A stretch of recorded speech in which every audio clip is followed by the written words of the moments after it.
नमस्कार, स्वागत है आपका। मैं हूं आपके साथ सपना दीपक मल्लेशा। बुलेटिन का आगाज करेंगे राज्यपाल हरिभाऊ बागड़े से। रविवार को राजभवन में कर्नाटक विधानसभा के अध्यक्ष यूटी खादर ने मुलाकात की। राज्यपाल से उनकी यह शिष्टाचार भेंट थी। इस दौरान राज्यपाल से उन्होंने विभिन्न संवैधानिक मुद्दों पर संवाद किया।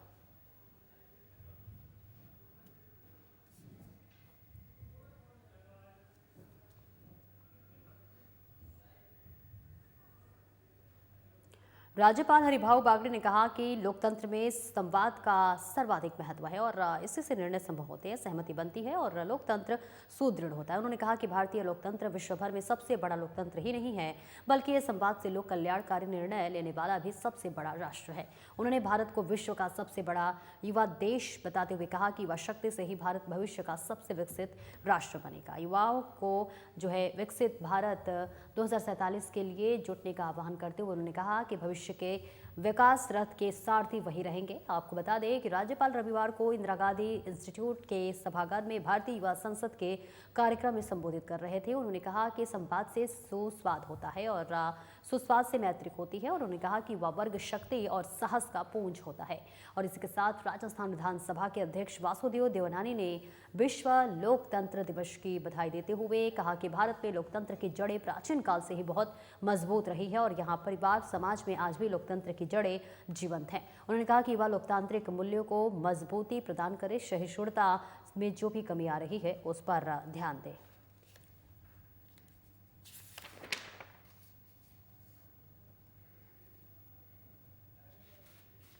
तो देखिए, राज्यपाल हरिभाऊ बागड़े ने कहा कि लोकतंत्र में संवाद का जो सर्वाधिक महत्व है और इसी से निर्णय संभव होता है। ये तस्वीर भी दिखा रहे हैं जहां पर उन्होंने कहा कि सहमति बनती है तो लोकतंत्र सुदृढ़ होता है। उन्होंने कहा कि भारतीय लोकतंत्र विश्व भर में सबसे बड़ा लोकतंत्र ही नहीं है, बल्कि ये संवाद से लोक कल्याणकारी निर्णय लेने वाला भी सबसे बड़ा राष्ट्र है। उन्होंने भारत को विश्व का सबसे बड़ा युवा देश बताते हुए कहा कि युवा शक्ति से ही हमारा भविष्य का सबसे विकसित राष्ट्र बनेगा। उन्होंने युवाओं को विकसित भारत 2047 के लिए जुटने का आह्वान करते हुए कहा कि भविष्य के विकास रथ के सारथी वही रहेंगे। आपको बता दें, राज्यपाल रविवार को इंदिरा गांधी इंस्टीट्यूट के सभागार में भारतीय युवा संसद के कार्यक्रम में संबोधित कर रहे थे। उन्होंने कहा कि संवाद से सुस्वाद होता है और सुस्वाद से मैत्री होती है। इसी के साथ उन्होंने कहा कि युवा वर्ग शक्ति और साहस का पुंज होता है। राजस्थान विधानसभा के अध्यक्ष वासुदेव देवनानी के विश्व लोकतंत्र दिवस की बधाई देते हुए कहा कि भारत में लोकतंत्र में जड़ें प्राचीन काल से ही मजबूत रही हैं।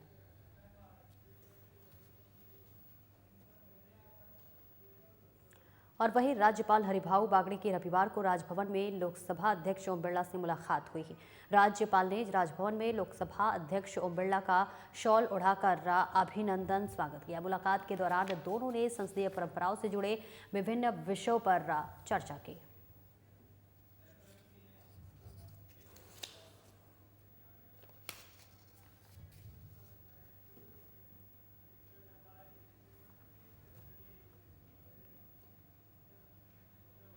राजस्थान सरकार में कैबिनेट मंत्री और झोटवाड़ा से लोकप्रिय बीजेपी विधायक कर्नल राज्यवर्धन राठौर ने एक बार फिर जनता से किया अपना वादा निभाया है। कर्नल राज्यवर्धन राठौर ने करड़सर के प्राथमिक स्वास्थ्य केंद्र के बाद बेगस के राजकीय स्वास्थ्य केंद्र में डॉक्टर की उपलब्धता सुनिश्चित कर झोटवाड़ा की जनता को अनंत शुभकामनाएं दी। करड़सर और बेगस के सरकारी अस्पतालों में डॉक्टर उपलब्ध कराने के लिए जनता ने कर्नल राज्यवर्धन राठौर की प्रशंसा करते हुए उनका आभार जताया है।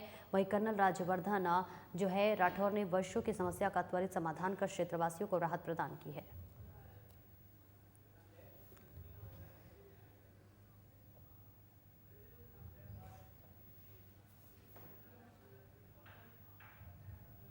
अलवर में नेशनल फिजियोकॉन 2024 का आयोजन किया गया, जिसमें नेता प्रतिपक्ष टीकाराम जूली ने शिरकत की। इस दौरान उन्होंने कहा कि चिकित्सकीय पेशे में सेवा का भाव झलकता है। उन्होंने कहा कि बहुत सी ऐसी बीमारियां हैं जिनका इलाज केवल फिजियोथेरेपी से ही संभव है। जूली रविवार को औद्योगिक क्षेत्र स्थित ESIC मेडिकल कॉलेज के सभागार में आयोजित नेशनल फिजियोकॉन 2024 में देश भर से शामिल हुए चिकित्सकों को संबोधित कर रहे थे। जूली ने अलवर में नेशनल स्तर की कार्यशाला आयोजित करने पर अलवर एसोसिएशन ऑफ फिजियोथेरेपिस्ट को बधाई देते हुए कहा कि हमारा और अलवर का सौभाग्य है कि देश भर के सेवाभावी चिकित्सक यहाँ एक मंच पर एकत्रित होकर अपने अनुभव साझा कर रहे हैं। उन्होंने कहा कि इस बार नेशनल कार्यशाला का आयोजन किया गया। अगली बार अलवर के भौतिक चिकित्सक मिलकर निश्चित तौर पर इंटरनेशनल कार्यशाला का आयोजन करने में सफल होंगे।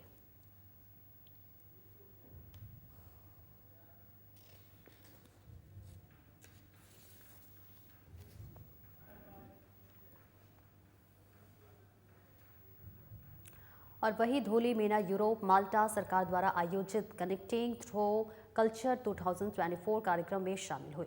इस कार्यक्रम की मेजबानी माल्टा सरकार के एक्सपिक्स लोकल काउंसिल द्वारा किया गया। कार्यक्रम की थीम संस्कृति के माध्यम से जुड़ना था।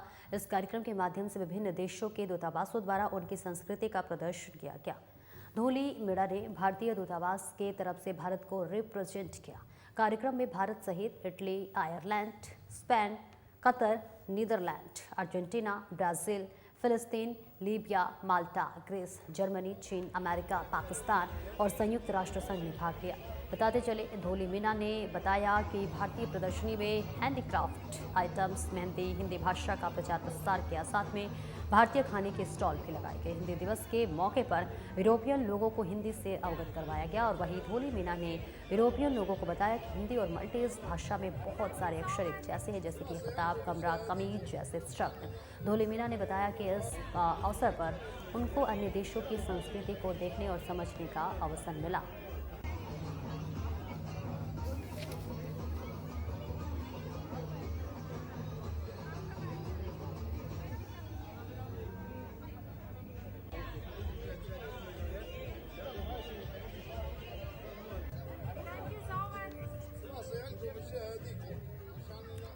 तो देखिए तस्वीरें भी हम आपको दिखा रहे हैं, जहां पर बताते चले कि धूली मीना यूरोप माल्टा सरकार द्वारा आयोजित कनेक्टिंग थ्रू कल्चर 2024 कार्यक्रम में शामिल हुई। और इस कार्यक्रम को मेज़बानी माल्टा सरकार के टाएक्सपी लोकल काउंसिल द्वारा की गई। कार्यक्रम की थीम संस्कृति के माध्यम से जुड़ना था। और इस कार्यक्रम के माध्यम से विभिन्न देशों के दूतावासों द्वारा उनकी संस्कृति का प्रदर्शन किया गया।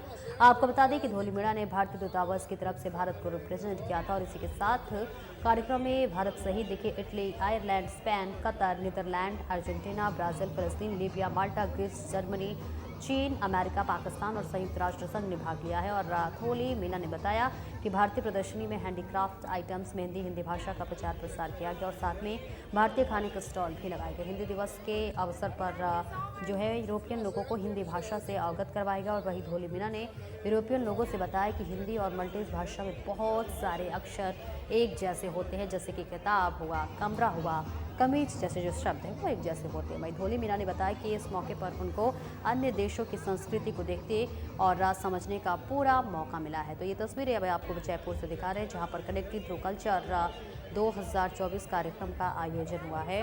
और इसी के साथ साथ संस्कृति पर आधारित ये कार्यक्रम का थीम है। इसमें तमाम लोगों ने हिस्सा लिया। और इसी के साथ साथ कार्यक्रम में तमाम लोगों की तस्वीरें भी हम आपको दिखा रहे हैं, जहां पर धूली मीना यूरोप माल्टा सरकार द्वारा आयोजित कनेक्टिंग थ्रू कल्चर 2024 कार्यक्रम में शामिल हुए हैं। और इसी के साथ कार्यक्रम में मेजबानी माल्टा सरकार के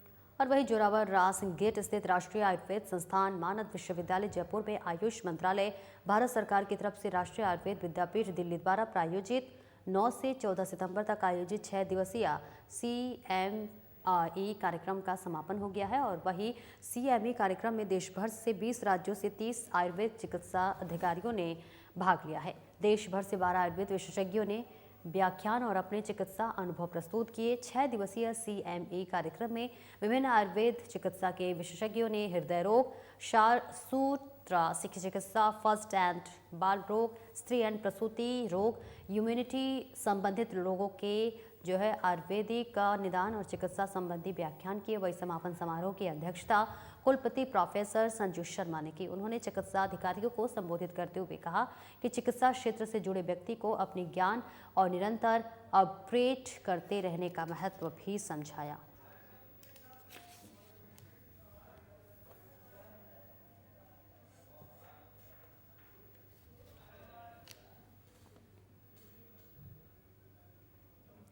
मसूदा में रविवार को विश्व हिंदू परिषद बजरंग दल के नेतृत्व में सर्व हिंदू समाज द्वारा भीलवाड़ा जिले की जहाजपुर में उपद्रवियों द्वारा मस्जिद के पास से गुजर रहे ठाकुर जी के बेवाड़ पर पथराव की घटना को लेकर मसूदा एसडीएम को राजस्थान के मुख्यमंत्री के नाम ज्ञापन सौंपा। हिंदू समाज के सदस्यों ने बताया कि इन घटनाक्रम से हिंदू धार्मिक आस्था को ठेस पहुंची है। ये घटना षड्यंत्र पूर्वक की गई है, जिसमें क्षेत्रीय विधायक सहित महिलाओं और पुरुषों को चोटें आई हैं। तो मसूदा में रविवार को विश्व हिंदू बजरंग दल के नेतृत्व ने सर्व हिंदू समाज द्वारा भीलवाड़ा जिले के जहाजपुर में उपद्रवियों द्वारा मस्जिद के पास से गुजर रहे ठाकुर जी के बेवाड़ पर पथराव की घटना को लेकर मसूदा एसडीएम को राजस्थान के मुख्यमंत्री के नाम ज्ञापन सौंपा है।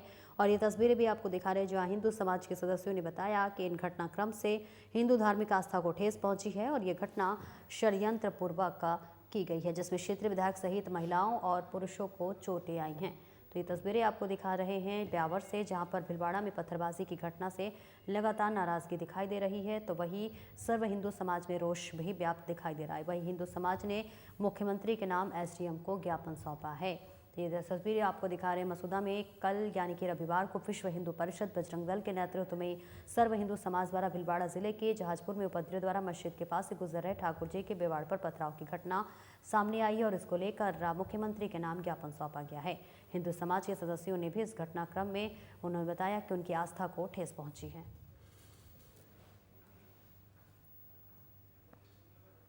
और वहीं अजमेर जिले में शनिवार को रिटायर्ड 2 बुजुर्ग बहनों को अपहरण करने वाले चारों आरोपियों को आज अवकाशकालीन न्यायालय में पेश किया गया, जिसके बाद अजमेर जिला पुलिस ने आरोपियों को अनाज सागर चौपाटी से पीड़ितों के घर तक पैदल जुलूस निकाला, जिससे कि आम जन में विश्वास और अपराधियों में डर पैदा हो। इसी दौरान अजमेर जिला एडिशनल एसपी दुर्ग सिंह सहित अन्य अधिकारी भी मौजूद रहे। आरोपियों का 2 दिनों का रिमांड लिया गया।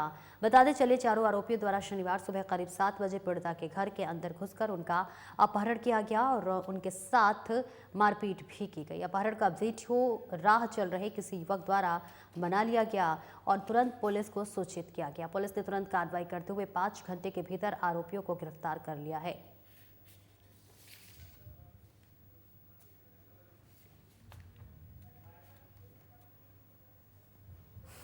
अभी जैसा हम अभी चूंकि पीसी रिमांड लेके आए हैं, रिमांड के दौरान रात को अभी गिरफ्तारी हुई थी इनकी और भी पीसी रिमांड 17 तक मिली है। इस रिमांड के दौरान इन्वेस्टिगेशन होगी, इससे क्लियर होगा कि जो इन्होंने जो पिस्टल के रूप में इस्तेमाल किया है या नहीं किया है, पर किया नकली है असली है, इसकी जानकारी अब सर ये भी बताया जा रहा है पीड़िताओं के जो आदिल है उसने मुंह पर गाल पर काट लिया था। उनका पीड़िताओं का मेडिकल करवाया गया था और उसमें उसके जो बाइट है वो उसके गाल पे बाइट आया हुआ है, जिसका मेडिकल सर न्यायालय में पेश किया आज आरोपियों को चारों। न्यायालय को मैं पेश कर दिया गया। न्यायालय ने 17 तारीख की पीसी रिमांड दी। अच्छा सर, ये भी सामने सुनने में आ रहा है कि ये लोग आपस में कोई प्रॉपर्टी को जो डिस्ट्रीब्यूट प्रॉपर्टी।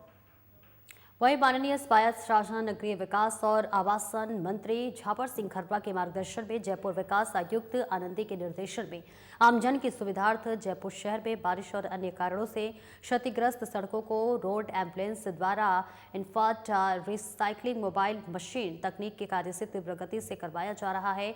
और वही इस तकनीक में मुख्य सड़क पर लगभग 2.0 इंटू 1.0 के पेच कार्य की सफाई करके विटुमन मिक्स को पोस्ट होल्ट भी डाला जाता है और इस तकनीकी से कम समय में अच्छी गुणवत्ता का सतह से फ्लश करते हुए पेच रिपेयर का कार्य किया जाता है।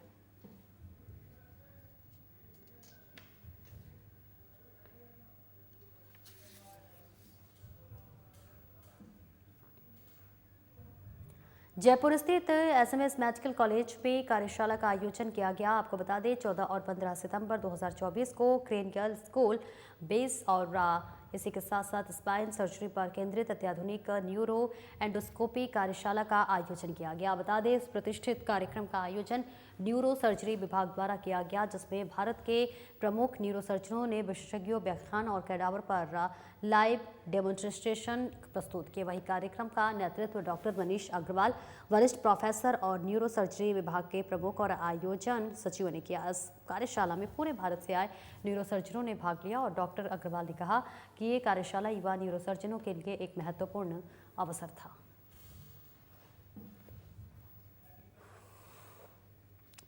तो ये तस्वीरें भी आपको दिखा रहे हैं जहां पर जयपुर से तस्वीर एमएस मेडिकल कॉलेज में कार्यशाला का आयोजन किया गया है, जहां जयपुर स्थित एमएस मेडिकल कॉलेज में कार्यशाला का आयोजन किया गया है। बता दें 14 और 15 सितंबर 2024 को क्रेनियल स्कल बेस और स्पाइन सर्जरी पर केंद्रित अत्याधुनिक न्यूरो एंडोस्कोपी कार्यशाला का आयोजन किया गया और इस प्रतिष्ठित कार्यक्रम का आयोजन न्यूरो सर्जरी विभाग द्वारा किया गया है, जिसमें कि बताते चले भारत के प्रमुख न्यूरो सर्जनों ने विशेषज्ञ व्याख्यान और कैडावर पर लाइव डेमोन्स्ट्रेशन प्रस्तुत किए। कार्यक्रम का नेतृत्व डॉक्टर मनीष अग्रवाल, वरिष्ठ प्रोफेसर और न्यूरो सर्जरी विभाग के प्रमुख और आयोजन सचिव ने किया। इस कार्यशाला में पूरे भारत से आए न्यूरो सर्जनों ने भाग लिया।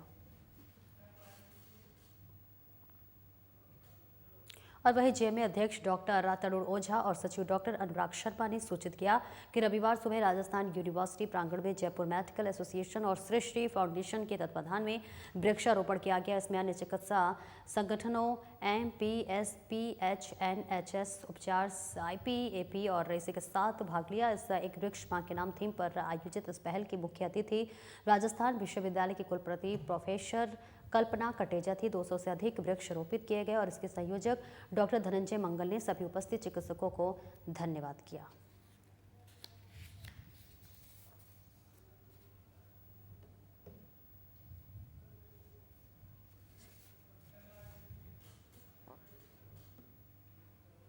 चिकित्सा और स्वास्थ्य मंत्री गजेंद्र सिंह खीमसर के मार्गदर्शन में प्रदेश में अंगदान और प्रत्यारोपण का कार्य मजबूती के साथ आगे बढ़ रहा है। विगत एक माह में ही प्रदेश में 3 व्यक्तियों ने अंगदान किया। सवाई मानसिंह अस्पतालों में शनिवार को हुए अंगदान से 3 लोगों को नया जीवन मिला। सवाई मानसिंह अस्पताल के प्राचार्य डॉक्टर दीपक माहेश्वरी ने बताया कि अलवर जिले के टहला निवासी 49 वर्षीय सावित्री देवी सड़क हादसे में गंभीर घायल हो गई थी। उन्हें 10 सितंबर को सवाई मानसिंह अस्पताल में भर्ती कराया गया था। चिकित्सकों के लगातार प्रयासों के बावजूद उन्हें बचाया नहीं जा सका। ब्रेन डेड होने पर अस्पताल प्रशासन ने परिजनों को अंगदान के लिए प्रेरित किया। परिजनों की सहमति और साहसिक निर्णय के बाद सावित्री के अंगदान की प्रक्रिया प्रारंभ की गई।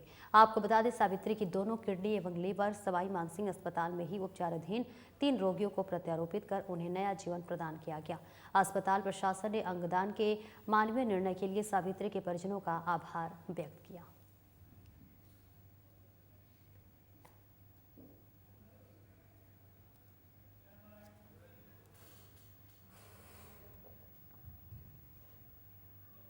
जिले के मारवाड़ जंक्शन उपखंड मुख्यालय थाना परिसर पर ईद मिलादुन्नबी और अनंत चतुर्दशी पर लेकर बैठक की गई और ये बैठक जिला पुलिस अधीक्षक के निर्देश से मारवाड़ जंक्शन थाना अधिकारी सरोज बैरवा की अध्यक्षता में की गई। बैठक में सभी समुदायों से शांतिपूर्ण तरीके से त्यौहार मनाने को लेकर अपील की गई।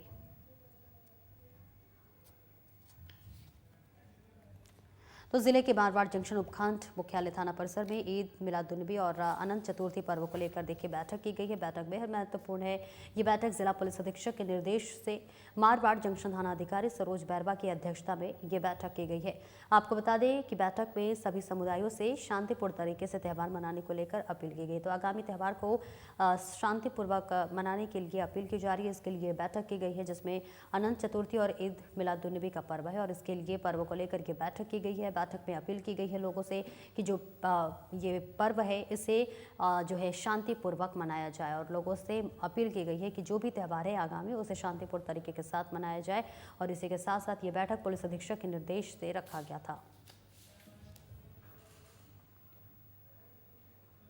पिसांगन उपखंड के दांतड़ा में स्थित लोक देवता बाबा रामदेव के दरबार व बाबा के मेले में हाजिरी देने के लिए उपखंड क्षेत्र के जेठाना से दांतड़ा तक 8 किलोमीटर की दंडवत यात्रा गांव के 10 युवाओं ने शुरू की। ये दंडवत यात्रा सोमवार को तीसरे दिन बाबा रामदेव मंदिर परिसर पहुंचकर संपन्न हुई।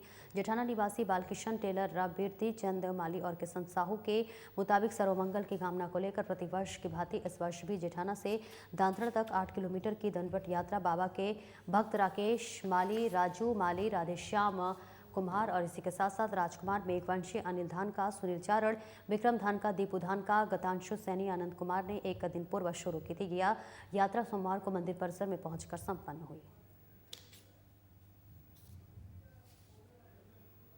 तो ये तस्वीरें आपको अजमेर से दिखा रहे, जहां जेठाना से दांतड़ तक दंडवत यात्रा किया गया है। इसमें 8 किलोमीटर की दंडवत यात्रा जो भक्त करते हुए नजर आ रहे हैं। तस्वीरें अजमेर से दिखा रहे हैं। पिसांगन उपखंड के दांतड़ा में स्थित लोक देवता बाबा रामदेव के दरबार व बाबा के मेले में हाजिरी देने के लिए उपखंड क्षेत्र के जेठाना से दांतरा तक 8 किलोमीटर की दंडवत यात्रा गांव के 10 युवाओं ने शुरू की है और ये दंडवत यात्रा सोमवार को तीसरे दिन बाबा रामदेव मंदिर परिसर पहुंचकर संपन्न हुई है। और यहाँ देखिए तस्वीरें आपको दिखा रहे हैं जहां दंडवत करते हुए युवा दिखाई दे रहे हैं। जेठाना निवासी बालकृष्ण टेलर, बीरचंद दिमाली और तमाम लोगों ने 8 किलोमीटर की दंडवत यात्रा बाबा के भक्त जो है राकेश माली, राजू माली, राधेश्याम कुमार, दीपू धानका और इसी के साथ साथ तमाम लोगों ने एक दिन पर्व की शुरू की थी और ये यात्रा सोमवार यानी कि आज मंदिर परिसर पहुंचकर संपन्न हुई है। ये तस्वीरें अजमेर से दिखा रहे हैं जहां जेठाना से दांतरा तक दंडवत यात्रा करते हुए आपको ये युवक दिखाई दे रहे होंगे जो कि 8 किलोमीटर दंडवत यात्रा कर रहे हैं।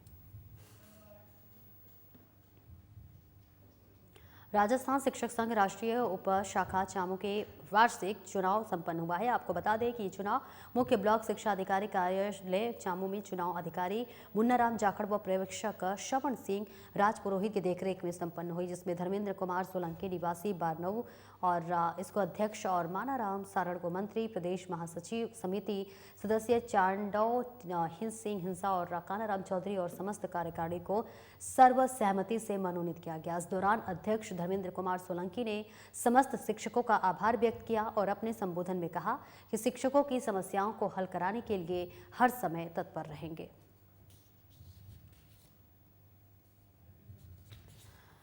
तो देखिए राजस्थान शिक्षक संघ राष्ट्रीय उपशाखा चामू के वार्षिक चुनाव संपन्न हो चुका है। आपको बता दें चुनाव मुख्य ब्लॉक शिक्षा उत्तराधिकारी शिक्षा अधिकारी कार्यालय चामू में चुनाव अधिकारी मुन्नाराम जाखड़ व पर्यवेक्षक श्रवण सिंह राजपुरोहित की देखरेख में संपन्न हुई, जिसमें धर्मेंद्र कुमार सोलंकी निवासी बारनाऊ को अध्यक्ष और मानाराम सारण को मंत्री, प्रदेश महामंत्री सदस्य चांडव सिंह को इंदा और कानाराम चौधरी और समस्त कार्यकारिणी की सर्वसहमति से मनोनीत किया गया। इस दौरान धर्मेंद्र और इसी के साथ साथ सोलंकी ने समस्त शिक्षकों का आभार व्यक्त किया और अपने संबोधन में कहा कि शिक्षकों की समस्याओं को हल कराने के लिए हर समय तत्पर रहें।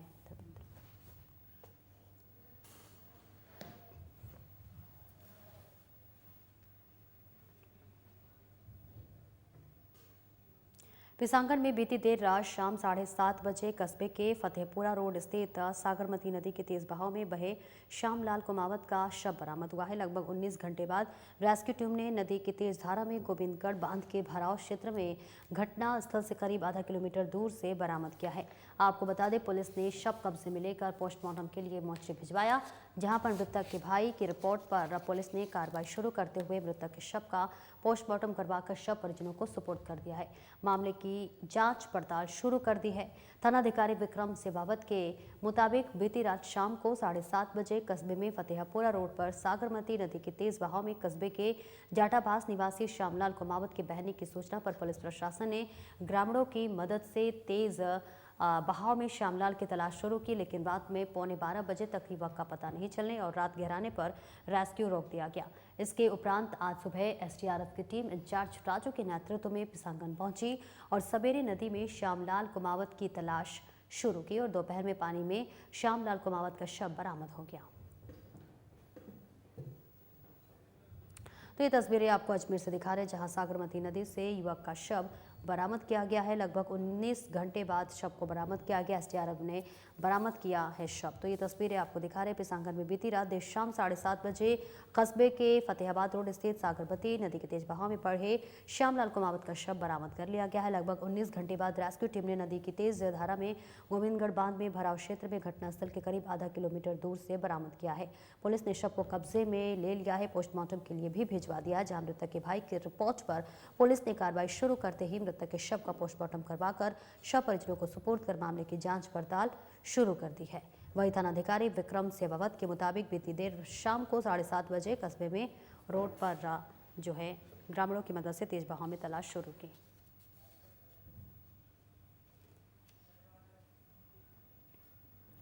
और फिलहाल इस बुलेटिन में इतना ही। दीजिए इजाजत। नमस्कार।